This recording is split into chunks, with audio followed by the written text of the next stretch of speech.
ಇದು official agent ಅಂತ board ಹಾಕ್ಬಿಟ್ರೆ ಜನ they will know who to approach because ಈಗ ಯಾರ್ಯಾರು ಏಜೆಂಟ್ ಅಂತ ನಮಗೆ ಕನ್ಫ್ಯೂಷನ್. ನಮಸ್ತೆ ಗೆಳೆಯರೆ, ವೆಲ್ಕಮ್ ಟು ಸಂಜಯ್ ಎಕ್ಸ್ಪ್ರೆಸ್. ನಮ್ಮ ನ್ಯಾಯಾಲಯದ ವ್ಯವಸ್ಥೆಯಲ್ಲಿ ಬಹಳ ಏರುಪೇರಿದೆ ಅಂತ ಎಲ್ಲರಿಗೂ ತಿಳಿದಿದೆ. ಏನಂತಂದರೆ ಸುಮಾರು ಪ್ರಕರಣಗಳು ಹಲವಾರು ವರ್ಷಗಳಾದರೂ ಕಳೆಯೋದೇ ಇಲ್ಲ, ಮುಗಿಯೋದೇ ಇಲ್ಲ. ಜನ ಓಡಾಡಿ ಚಪ್ಪಲಿ ಸವಿತೆ ಹೊರತು ಕೇಸು ಅಥವಾ ಪ್ರಕರಣ ಮುಗಿಲೇ ಇಲ್ಲ ಅನ್ನೋ ಮಾತು ನಾವು ಸಾಮಾನ್ಯವಾಗಿ ಕೇಳ್ತಾನೆ ಇರ್ತೀವಿ. ಸೊ ಅದೇ ಥರ ಈ ರೆವಿನ್ಯೂ ಪ್ರಕರಣಗಳು ಅಂತ ಏನಂತಂದರೆ ಈ AC ಕೋರ್ಟ್ಗಳಲ್ಲಿರುವಂಥ ಪ್ರಕರಣಗಳನ್ನು ನಮ್ಮ ಖಡಕ್ ಮಂತ್ರಿ ಅಂತಲೇ ಹೆಸರು ಪಡೆದಿರುವಂಥ ಕಂದಾಯ ಸಚಿವರಾದ ಕೃಷ್ಣ ಬೈರೇಗೌಡರವರು AC ನ್ಯಾಯಾಲಯದಲ್ಲಿ ಬಾಕಿ ಇರುವ ತಕರಾರು ವಿಲೇವಾರಿ ಸಂಬಂಧ ಎಲ್ಲ ಉಪವಿಭಾಗಾಧಿಕಾರಿಗಳು ಅಂದರೆ ಎಲ್ಲ ACಗಳನ್ನು ವಿಧಾನಸೌಧದಲ್ಲಿ ಕರೆದು ಒಂದು ಪ್ರಕರಣಗಳ ಬಗ್ಗೆ ಒಂದು ಮಾಹಿತಿಯನ್ನು ಪಡ್ಕೊಳ್ತಾರೆ.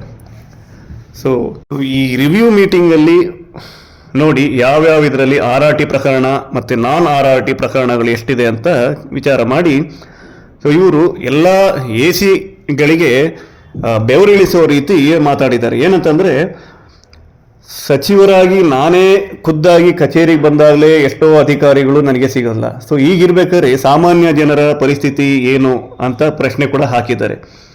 ಸೊ ಅಲ್ಲದೆ ಅವರು ಮತ್ತೊಂದು ಹೆಜ್ಜೆ ಮುಂದೆ ಹೋಗಿ ಏನು ಹೇಳಿದ್ದಾರೆ, ಈ ACಗಳಿಗೆ ಅಥವಾ ಉಪವಿಭಾಗಾಧಿಕಾರಿಗಳಿಗೆ ನೀವಂತೂ ನ್ಯಾಯ ಕಚೇರಿಯಲ್ಲಿ ಸಿಗಲ್ಲ, ಸೊ ಜನರಿಗೆ ನ್ಯಾಯ ಸಿಗಲ್ಲ. ಹಾಗಾಗಿ ನೀವು ಒಂದು ಕೆಲಸ ಮಾಡಿಬಿಡಿ, ನಿಮ್ಮ ಪ್ರತಿನಿಧಿಗಳನ್ನ ಅಂದರೆ ಏಜೆಂಟ್ಗಳನ್ನ ನೇಮಿಸ್ಬಿಡಿ. ಸೊ ನಾವಾಗಲಿ ಅಥವಾ ಸಾರ್ವಜನಿಕರಾಗಲಿ ಅವ್ರ ಕುಂದುಕೊರತೆ ಹೇಳ್ಕೊಳ್ಳೋಕ್ಕೆ ಅಥವಾ ಮಗದೊಂದು ಹೇಳ್ಕೊಳಕ್ಕೆ ಬಂದಾಗ ನಿಮ್ಮ ಏಜೆಂಟ್ಗಳ ದರ್ಶನ ಪಡ್ಕೊಂಡು ನಮಗೇನು ಬೇಕೋ ಅದನ್ನು ಕೇಳಿಕೊಂಡು ಹೋಗ್ತೀವಿ.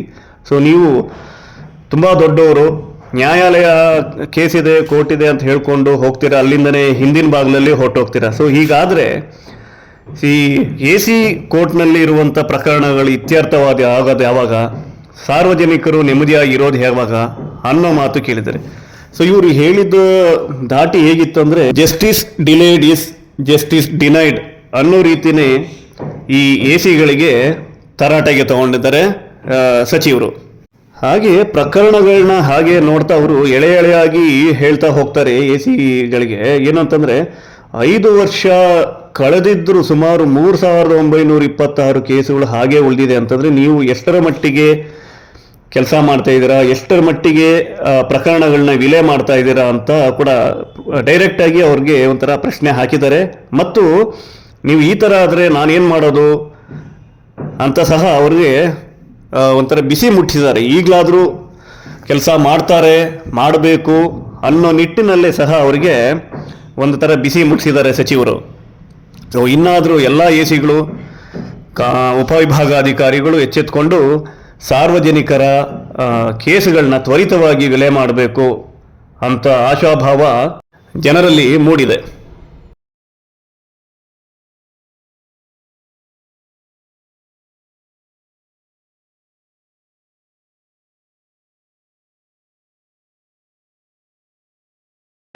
ಈಗ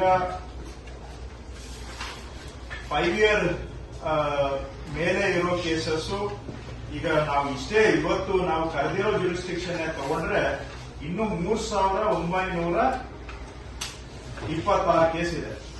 ಇಲ್ಲಿ ನಾವು ಈ ರೂಮಲ್ಲಿ ಕೂತಿರೋದೇ 3926 ಅಬೌವ್ 5 year ಪೆಂಡೆನ್ಸಿ ಇದೆ. ಅಂಡ್ 4 to 5 years ಮಧ್ಯೆ ಇರೋದು 1236, 3 to 4 years ಇರೋದು 1947, 2 to 3 years ಗ್ಯಾಪ್ ಅಲ್ಲಿ 1679, 1 to 2 years ಗ್ಯಾಪ್ ಅಲ್ಲಿ 3092 ಸ್ಟಾರ್ಟೆಡ್ ಟ್ರ್ಯಾಕಿಂಗ್. ನಾನ್ RRT ಅಲ್ಲೂ ಕೂಡ ಈಗ 1 year ಗಿಂತ ಜಾಸ್ತಿ ಇರೋವು ಬರೀ ಇಲ್ಲಿ ಕರೆದಿರೋದು 1429 ಇದೆ ನಾನ್ RRT. ಅದರಲ್ಲಿ RRT ಅಲ್ಲಿ ಇವತ್ತು ಲಾಸ್ಟ್ 2.5 months ಹಿಂದೆ 4444 ಇತ್ತು. ಹೋಗಿ ಯಾರು ಅಫಿಷಿಯಲ್ ಏಜೆಂಟ್ ಆದ್ರು ಅಂತ ಅನೌನ್ಸ್ ಮಾಡಿ, ಯಾರು ಅಫಿಷಿಯಲ್ ಅಂತಾನು ಗೊತ್ತಾಗ್ತಾ ಇಲ್ಲ ನಮ್ಗೆ ಈಗ. ಆಕ್ಚುಲಿ ಸರ್, ಈವನ್ ಆಫೀಸಲ್ಲಿ ಹೆಂಗೆ ಅಂದ್ರೆ AC ಅವ್ರು ಗೊತ್ತಿದ್ದಾರೆ ಅಂದ್ಬಿಟ್ಟು ಅಲ್ಲಲ್ಲೇ ಅಲ್ಲಿ ಯಾರಿದ್ದಾರೆ ಅದಕ್ಕೆ ಹೇಳಿದ್ದು ಅಫಿಷಿಯಲ್ ಏಜೆಂಟ್ ಅಂತ ಬೋರ್ಡ್ ಹಾಕ್ಬಿಟ್ರೆ ಜನ they will know who to approach. Because ಈಗ ಯಾರ್ಯಾರು ಏಜೆಂಟ್ ಅಂತ ನಮ್ಗೆ ಕನ್ಫ್ಯೂಷನ್. ಈಗ ನಮ್ಮ ಆಫೀಸೇ ನಿಮ್ಗೆ ಯಾವ ಏಜೆಂಟ್ ಅಪ್ರೋಚ್ ಮಾಡಬೇಕು ಅಂತ ನಮ್ಮ ಸ್ಟಾಫ್ಗೆ ಗೊತ್ತಿಲ್ಲ. ಅದಕ್ಕೆ ಅಫಿಷಿಯಲ್ ಆಗಿ ಇಟ್ಕೊಂಡ್ಬಿಡಿ ಹೋಗ್ಲಿ. ನೀವಂತೂ ಸಿಗೋದಿಲ್ಲ, ನೀವು ಫೋನಿಗೂ ಸಿಗೋದಿಲ್ಲ, ಫಿಸಿಕಲ್ ಆಗಿನೂ ಸಿಗಲ್ಲ. ನಿಮ್ ಪರವಾಗಿ ಯಾರನ್ನಾದ್ರೂ ಏಜೆಂಟ್ ಅನ್ನ ಕೂರಿಸ್ಬಿಡಿ. We will approach them only. ನಂದೇ ಪರಿಸ್ಥಿತಿ ಹಿಂಗಿರೋವಾಗ ಇನ್ನು ಜನಗಳದ್ದು ಏನ್ ಪರಿಸ್ಥಿತಿ ಆಗತ್ತೆ? ಆಫೀಸ್ ಬಂದ್ರೆ ಆಫೀಸಲ್ಲೂ ಇರೋದಿಲ್ಲ,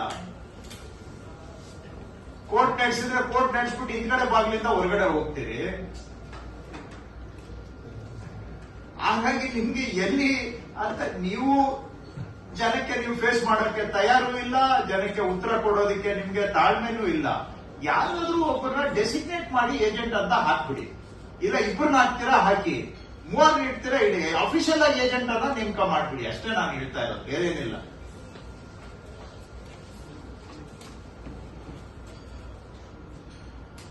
ಎರಡೂವರೆ ತಿಂಗಳಲ್ಲಿ 30 ಕೇಸ್ ಡಿಸ್ಪೋಸ್ ಮಾಡಿದ್ದೀರಾ. ಐ ಮೀನ್ ಲೈಕ್ ಯಾವ ಪ್ರಪಂಚದಲ್ಲಿ ಇದೀವಿ ನಾವು? 1730 ಪೆಂಡಿಂಗ್ ಇಟ್ಕೊಂಡು 30 ಕೇಸ್ ಡಿಸ್ಪೋಸಲ್ ಇನ್ 2.5 months. ಸರ್ ಎಲ್ಲ ಮಾಡಿ ಟಿವಿ ಮಾಡಿರೋದ್ರಿಂದ ಟ್ರಾನ್ಸ್ಫರ್ ಆಗಿದೆ. ಸೊ ಹಾಗಾಗಿ ಆರ್ಡರ್ಸ್ ಮಾಡೋಕ್ಕಾಗ್ತದೆ. ಆಯ್ತು, ಅದು ಬಿಟ್ಟು ಇನ್ನೂ 1500 ಕೇಸ್ ಇದೆ. PO ಆಗಿರೋದು, ಕಾಂಪ್ಲಿಕೇಶನ್ ಇರೋದು ಬಿಟ್ಟು ಕ್ಲಿಯರ್ ಇರೋದು ನಿಮ್ಗೆ 1500 ಕೇಸ್ ಇದೆ.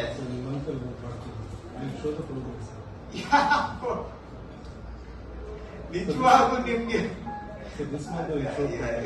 I am surprised. ನೇರ ಮುಖ ಇಟ್ಕೊಂಡು ಇದನ್ನ ಹೇಳ್ತಾ ಇದ್ದೀರಾ ಅಂತ ನಿಮ್ಗೆ. ಹಾಗಾದ್ರೆ I must commend you with your capability of duplicity. ಯಾವ ಸ್ಟ್ರೇಟ್ ಫೇಸ್ ಇಟ್ಕೊಂಡು ಹೇಳ್ತಾ ಇದ್ದೀರಾ ನೀವು? ಎನಿವೇ ಬಿಡಿ, ನಾನು ಆಯ್ತು. I don't think I am so helpless. Don't think I am so helpless. You will see. Right, ಬಿಡಿ, ಮಾತಾಡಿ ಎಲ್ಲಾರ್ದು ಟೈಮ್ ಯಾಕೆ ವೇಸ್ಟ್ ಮಾಡೋಣ. ಅಂಡ್ ಸುಮ್ಮನೆ ಇನ್ಸಲ್ಟ್ ಮಾಡಿ ನಿಮ್ಗೆ ನಮ್ಗೇನು ಸಿಗೋದಿಲ್ಲ. ನನ್ನ ಕೆಲಸ